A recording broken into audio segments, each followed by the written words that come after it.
Hello दोस्तों, welcome back. एक बार फिर से खुशामदीद है आप तमाम लोगों का हमारे इस यूट्यूब चैनल के अंदर। आइए बात करेंगे इस वीडियो के अंदर। जैसे कि आप देख रहे होंगे कि टाइटल क्या है कि तीसरे मोर्चे में जब से शामिल हुए हैं एआईएम की पार्टी, तो बहुत सारी बातें उठ रही है, बहुत सारे कयास लगाए जा रहे हैं और साथ में ये भी बातें चल रही है कि एआईएम जो है वो पहले से ज़्यादा स्ट्रांग हो चुकी है और हो रही है। आइए देखते हैं स्ट्रांग होने के बाद, तीसरे मोर्चे में शामिल होने के बाद एआईएमएम की पार्टी कितनी सीटों पर जीत सकती है। आइए उसी को लेकर इस वीडियो के अंदर हम लोग बातें करेंगे। तो चलिए शुरू करते हैं दोस्तों। थोड़ा सा अगर हम लोग पीछे चलते हैं यानी कि 2017 की ओर, तो आपको चीज़ें क्लियर हो जाएंगी। टोटल कितना है यूपी के अंदर सीट जो है, तो वो है 403 सीट है। और उसमें से बहुमत के लिए 202 चाहिए होता है, यानी कि जो जो पार्टी या जो गठबंधन 202 सीटों पर जीत हासिल कर लेती है, सरकार उसी का ही बनेगा। हुआ क्या था, परिणाम क्या था? तो बीजेपी ने रिकॉर्ड तोड़ जीत हासिल की थी 324 पर।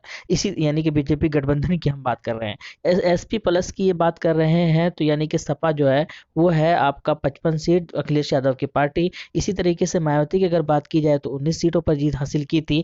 अन्य जो थे वो 5 सीटों पर जीत हासिल की थी। अगर थोड़ा सा इसको हम लोग एक्सपेंड करते हैं तो ये देख लेते हैं, कांग्रेस 7 सीटों पर जीत हासिल की थी, बीजेपी ने 312, यानी कि ये सिर्फ अकेले बीजेपी की बात कर रहे हैं। बहुजन समाज पार्टी की बात करते हैं, बीएसपी यानी मायावती की, तो 19 सीटों पर। इसी तरीके से एसपी की बात करते हैं समाजवादी पार्टी की, तो 47 सीटों पर। इसी तरीके से राष्ट्रीय लोक दल की पार्टी की बात करते हैं तो 1 सीटों पर। अपना दल की बात करते हैं तो 9। इसी तरीके से निर्बल इंडियन की बात करते हैं तो 1। इसी तरीके से सोहेल देव भारतीय समाज पार्टी की बात करते हैं तो 4। इंडिपेंडेंट की बात करते हैं तो 3। तो इस तरीके से टोटल जो है वो हुआ था, परिणाम रिजल्ट रहा था। 2017 की बात करते हैं। हेलो।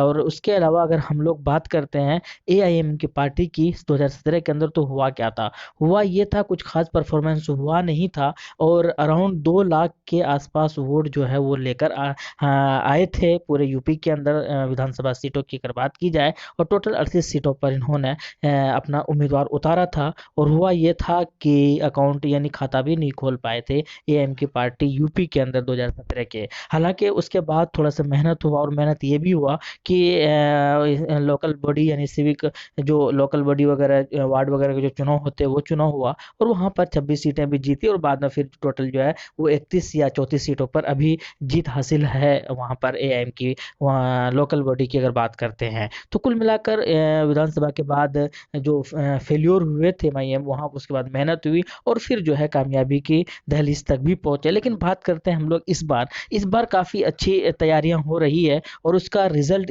इस चीज़ को भी लेकर हुआ है कि तीसरा मोर्चा बना है। और उस तीसरे मोर्चे के अंदर लगभग 6 पार्टियां हैं। वो मैंने आपको गिनाया था, 7 पार्टियां हो चुकी है, वो मैंने आपको गिनाया था दूसरे वीडियोस के अंदर, वो कौन कौन सी पार्टियां हैं। तो उसके अंदर एएम भी शामिल हुआ है। और इस शामिल के अंदर जो है, यानी कि वो जो तीसरा मोर्चा है, भागीदारी संकल्प मोर्चा, वो काफ़ी ज़्यादा स्ट्रांग फील हो रहा है, स्ट्रांग होता जा रहा है, बनता जा रहा है ये यूपी के अंदर। और ऐसा ये अनाउंसमेंट भी किया था इन्होंने, साहब ने, कि जो चीज़ें होंगी, यानी कि जितनी भी छोटी छोटी पार्टियां हैं या जो बीजेपी को हराना चाहती है, जो बीजेपी के अगेंस्ट है, वो सारे के सारे एक दल यानी तीसरे मोर्चे के अंदर, भागीदारी संकल्प मोर्चे में आकर जो है अपना एक मजबूती प्रदान कर सकते हैं। तो इससे एमआईएम अभी हाल ही में पिछले यानी कि 1 वीक के अंदर ही इस पार्टी के अंदर, इस मोर्चे के अंदर शामिल हुआ, और उसके बाद से जो है एमआईएम ज़्यादा मजबूत महसूस भी कर रही होंगे। और वैसे भी ये मोर्चा ज़्यादा बड़ा हो रहा है। और इसका एग्जाम्पल ये है कि शिवपाल जैसे लोग और दूसरे जो लोग जो है वो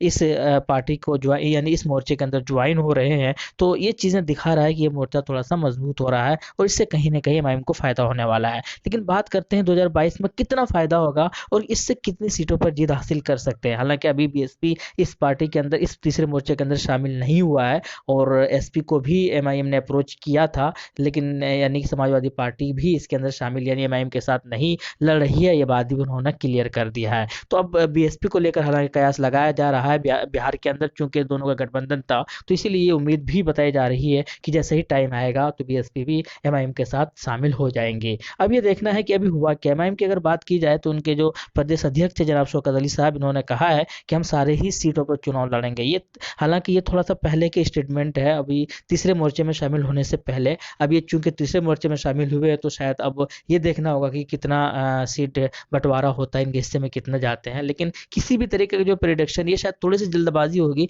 लेकिन फिर भी जो है लोग बातें कर रहे हैं तो लोगों तक पहुंचाना ये मेरा फर्ज था। बात करते हैं कि कितने सीटों पर जीत हासिल होकर लेगी एमआईएम अगर तीसरा मोर्चा अच्छे से और इसी मेहनत और इसी जद्दोजहद के साथ फाइट करते हैं और चुनाव लड़ती हैं। तो कुल मिलाकर यही है कि ये जो तीसरा मोर्चा है, ऐसा बताया जा रहा है कि 20 के आसपास जो है एमआईएम जीत हासिल कर सकती है, जैसा ये अपना बेस बना रहे हैं या जिस तरीके से ये अपने बेस को मजबूत कर रहे हैं, इसको देखते हुए अगर तीसरे मोर्चे के अंदर जो कि अभी मौजूद है और इन्हीं की तरफ से अगर ज़्यादा से ज़्यादा सीटें मिलता है एमआईएम को, तो ये जो है अच्छी खासी सीट जो है एमआईएम जिता सकती है। और ऐसा ही कुछ बिहार के अंदर नमूना इन्होंने पेश कर दिया है, जिसकी वजह से और भी ज़्यादा इनका कद जो है एमआईएम का वो बढ़ चुका है। आप क्या कहते हैं, कमेंट सेक्शन में जरूर बताइएगा। शुक्रिया।